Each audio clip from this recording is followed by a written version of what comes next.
Well, hello everyone. This is Chris DiFurio with Keys to the Shop. Welcome to another edition of Shift Break. Today's episode is brought to you by La Marzocco, who's been creating espresso machines by hand in Florence since 1927. La Marzocco espresso machines are at the heart of some of the world's best coffee bars and have been for quite some time because they're the leader in quality, dependability, and innovation, all to serve the real-world needs of their customers. One of the great examples of this is the KB90 espresso machine with a straight-in locking portafilters for ergonomics, built-in scales in the drip tray for accuracy of your extractions, auto flush in the group heads for increased cleanliness and workflow. So this is just one example of many machines that they have that can suit your needs. And in order to make the right decision, La Marzocco is available to help you. Just reach out, info@lamarzocco.usa.com. One of their salespeople will be happy to assist you in getting the machine of your dreams. I love La Marzocco. I know you will as well. Check them out over at lamarzocco.usa.com.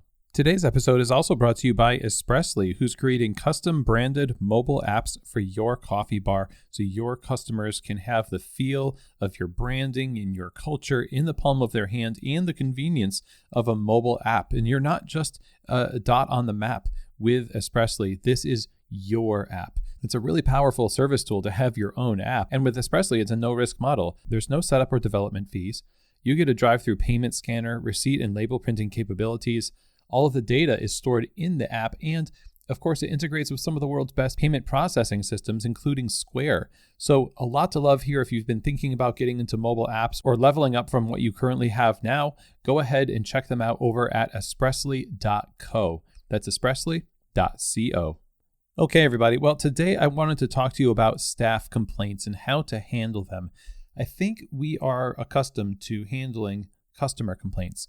We are a service industry, and the person or people that we serve are the customers.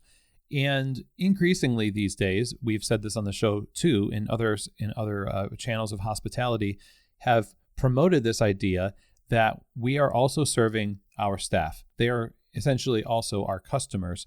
And so when we set them up for success, we're also setting ourselves and our customers up for success as well. But in the group of owners, that kind of fraternal group of people who own coffee shops, when they get together, the number one thing we like to complain about is that baristas complain about things. And, they're always whining about this and whining about that and blah, blah, blah. And it's ironic, of course, that we're, complaining about complaining. That's very meta, right? So it kind of goes over our heads in the process as we do this. We don't realize we're doing the exact same thing. In truth, when we look at feedback that customers give us in the form of a complaint or some even feedback that is not even supposed to be a complaint, it's just feedback, and we take it as a complaint. These are all things that can potentially improve our business.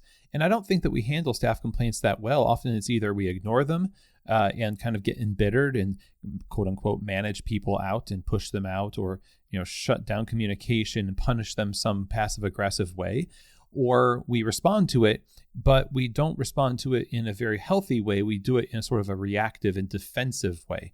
And both obviously are wrong. And there's other ways that we can respond to it. But I want to go through 4 or 5 little tips here today on Shift Break to help you handle staff complaints well.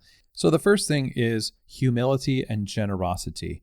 Okay, so when you approach complaints, you have to accept that your business and you yourself are not perfect. And there are going to be times where people point that out. And if you're not expecting that, then it will catch you off guard. You'll have subconsciously or even maybe willingly adopted this idea that you are perfect and nothing is wrong. And when somebody brings it up, it shatters your world, this illusion that you've kind of created for yourself to make yourself feel better about what you kind of know is an imperfect situation. And that's pride. So a little humility here would go a long way, knowing that, yes, there's going to be things that people bring to our attention that are not good. If you accept that and you say, yes, of course, we need to fix that. We need to take care of that. That's a humble position to take. And it starts before the complaints come in. It's a mindset that you have. Another mindset of generosity, or maybe just this idea of charitable assumption, is where you assume that the person who's telling you these things is doing so in good faith. And for the most part, people are doing it that way, even though you might get triggered by the way that they bring it up because it wasn't to your liking. It wasn't wrapped up in a bow the way that you usually like people to communicate with you. You can't expect everybody to simply acquiesce to the exact, formula of how you like feedback to come to you, especially in your position. You've got to have a generous and charitable assumption about even the most prickly way that complaints come in, because most likely there's going to be some truth to it, okay? So that's the first thing, humility and generosity, or charitable assumption. The second thing to help you handle staff complaints is you have to have the skill of being able to regularly communicate and follow up with people. This is something that is constantly a problem in coffee shops. We assume that everybody knows, or they should know this, that, and the other thing, but we don't really confirm it. We don't have systems in place to ensure that regular, meaningful, substantial communication happens on a regular basis. And so what ends up happening is, if you do receive feedback from a staff member, if you don't have good communication already as a habit in a system to help you be consistent with it, you're just going to forget about it. And for a staff member to bring something up to you, sometimes it's going to take a lot for them to do that. And they really want to maybe improve things, and they come to you with this. They may have been thinking about it for a long time, and they've mustered up the courage to do so. But when you dishonor that effort with forgetfulness and a lack of communication, then it sends a signal that you're not interested in what people have to say, and you're not interested in making this business better, even though they obviously have some ideas of how to improve things. So building up your communication systems, how you follow through with things, how you follow up with people after initial communication, setting up that system is really critical. Now, the other thing that you need to keep in mind is limitations. Not every staff complaint can actually be resolved. There are some things that you are just limited to. The classic example would be if somebody has a complaint about the bar, in that they don't particularly like the grinder that you chose to use on your bar. Now, that was an expensive grinder, and they have an idea of maybe what would be a better grinder. Even if you did have the cash on hand to do that, that cash may already have been spoken for by something that you're already working on. And transparency often is the best advice I could give for communicating to people who have complaints related to purchases, or they want to make some kind of a change in the business, but they don't have all of the pieces, right? So they need to know, what are your limitations?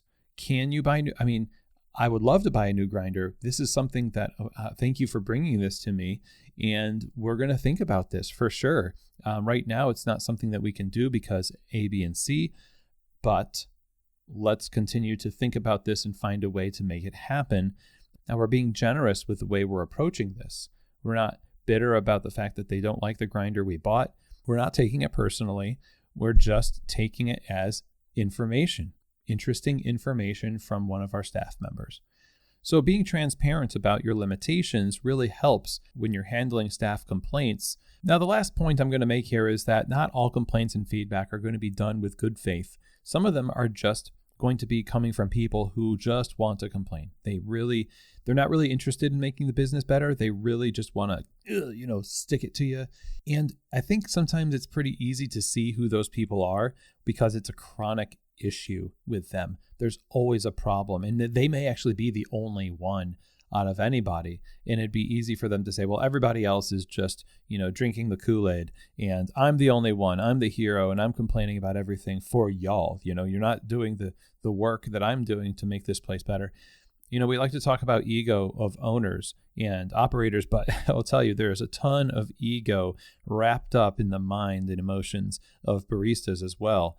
And it'd be tempting when you get this kind of feedback from somebody, these complaints from that particular person, to just say, well, I'm just going to think of this as the default for complaints and feedback, and broad brush all baristas who have complaints are like this person. They just have a chronic problem. They want to stick it to me because I'm the owner and I'm evil and whatever else. And I think that's where we get in trouble. We can deal with that chronic complainer in different ways with the same kind of tactics we were just talking about.